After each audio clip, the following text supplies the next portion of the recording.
Mira que me'm sento. Bueno, és un reflexe de com em sento. Em sento molt afortunada perquè, sense potser saber en detall què significa aquest premi, sento que és una cosa important, sento que és una cosa que va més enllà de mi, sinó que és una aportació o no a algo que he fet però que no ho he fet sola, jo penso. Quan m'ho van dir em vaig posar a plorar, va emocionar molt, vaig pensar en ma mare.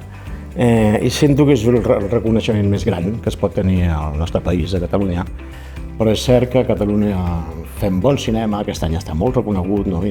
Sí, i penso que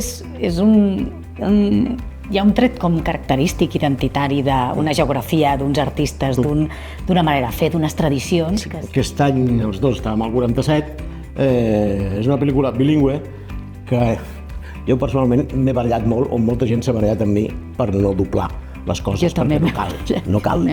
I ho hem aconseguit aquest any i s'ha vist tant a Catalunya com a la resta de l'Estat en versió original, en català i en castellà. No hi ha hagut cap problema. Ho ha entès tothom.